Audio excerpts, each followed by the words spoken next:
All right, welcome back. Today we're going to finish the Nature of Science active notes. And so what I need you to do is open up your NOS active notes found in Google Classroom and do the split screen. And then I'm going to tell you to pause this video and write down the notes from this slide. So go ahead and press pause and write down the notes in this slide. Okay, so now that you've written the notes, what I need you to do now is just listen to me talk about this and kind of give you some background information. So we've been discussing scientific inquiry and the process of it. You know, how you make an observation about something, you ask a question, you, um, conduct an investigation to see what's going on there. Well, now I'm going to talk about the results of scientific inquiry. And one of the most important results of scientific inquiry is technology, which is basically the use of that scientific knowledge that you've gained and you apply it towards industrial or commercial use. So industrial, maybe companies are using it, 3M, the mining companies up along the North Shore of Minnesota, they use a lot of scientific knowledge and processes to extract the ore from the rock to make aluminum foil.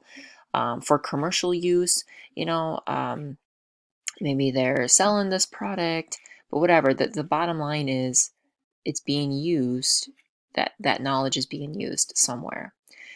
Another result of scientific inquiry are new materials. And so your book talks about bone ceramic, okay? The ability to possibly replace bone with this bone ceramic that mimics real bone.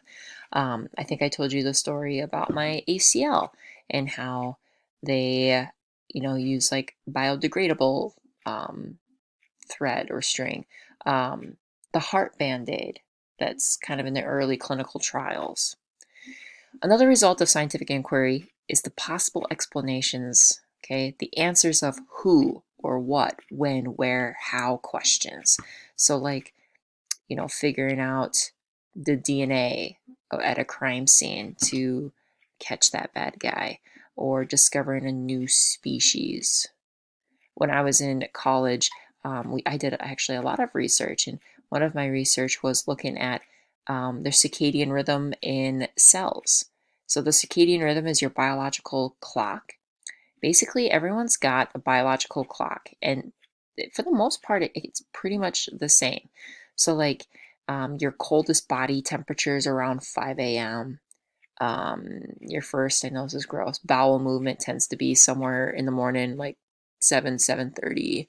Um, your optimal um, prime, like body temperature to like do an activity would be like 1 p.m. in the afternoon. So everyone's got this like biological clock. And so I was looking at how molecules inside the cell signal one another to keep track of that clock, basically.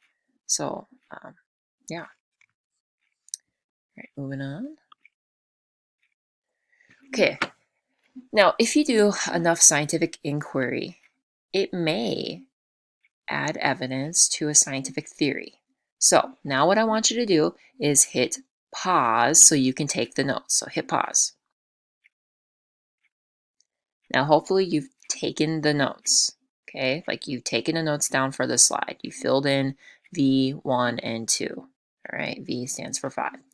So scientific theory is an explanation of observations or events based on knowledge gained from many, many, many observations and investigations.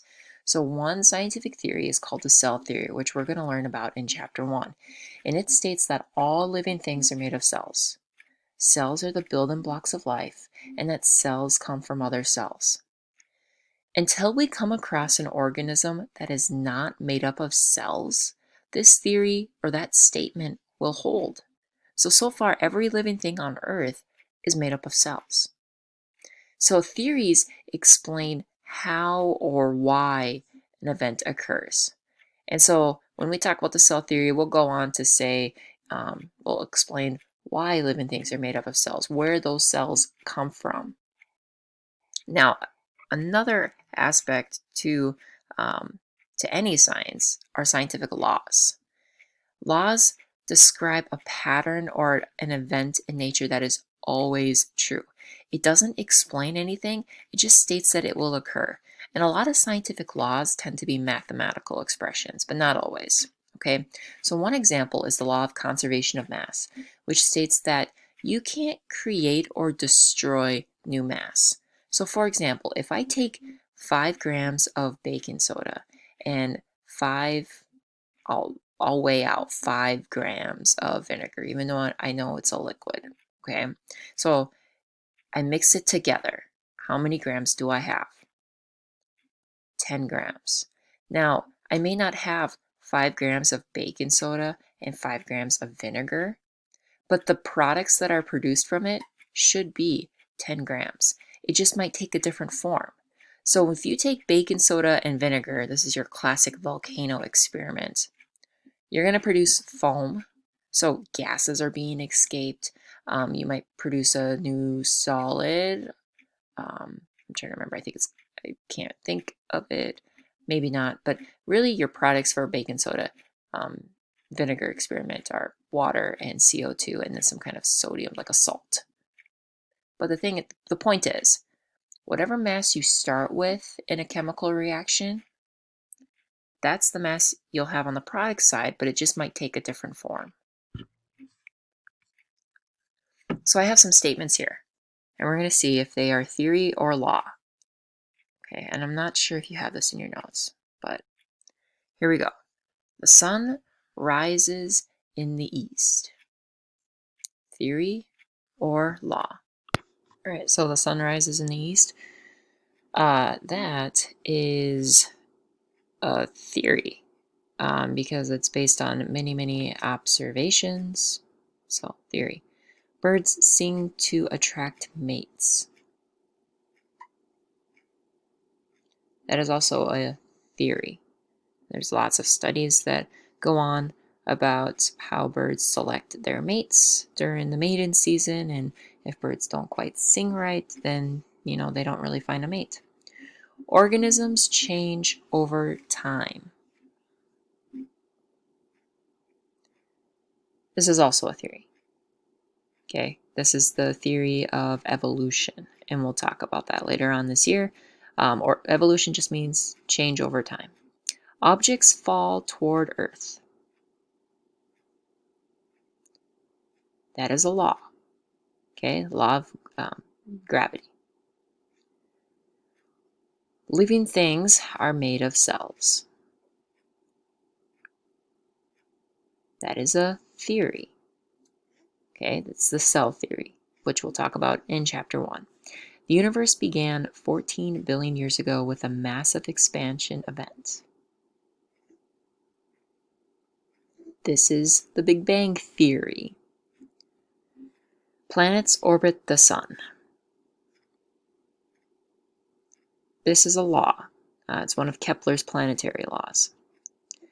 Object in motion stays in motion unless acted on by outside force. I sure hope you know this one, 6th graders, with Mrs. Folson. That would be Newton's laws, right? So if you can pretty much explain it with math, then it's most likely a law. Like objects fall toward Earth at a speed of 9.8 meters per second. There is an equation for this one. There is. I just can't think of it off the top of my head. And then Newton's laws are also pretty much based on math. Okay. So the last thing I want to discuss is evaluating scientific evidence. So when you are all done collecting the data and just looking at your experiment as a whole, a lot of times you compare what you already know with the information you're given to decide whether or not you agree with it. And this is actually called critical thinking. So we're going to do a lot of critical thinking this year in life science. Oh, snap, I forgot to tell you. Pause the video. Pause the video, take the notes.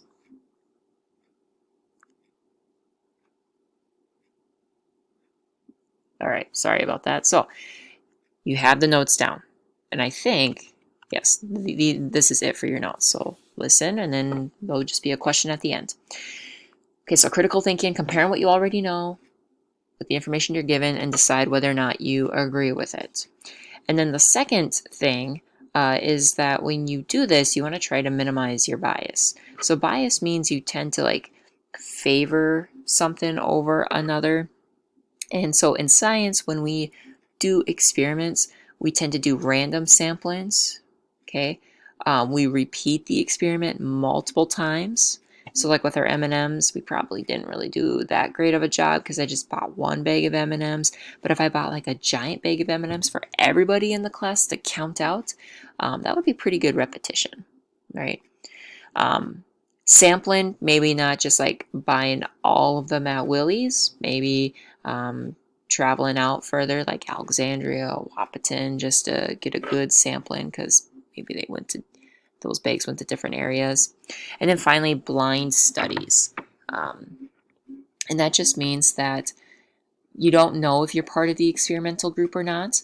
So a lot of times when drug companies test their new drug to see if it helps people, they'll do blind studies. So if let's say they have 100 people and they say, okay, 50 of you are actually going to get the drug and 50 of you are just going to get like a sugar water or a sugar pill. Basically, it doesn't have the active ingredient in it.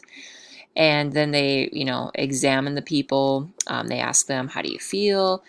They'll actually like do like the blood work or whatever the heck the drug is supposed to help them with. Because like, believe it or not, there is a placebo effect. If you think you're getting something, then you're like, oh yeah, I automatically, feel better already, even though you didn't get the active ingredient. So they take a look at those things too. So it's just good practice to try to minimize bias in science.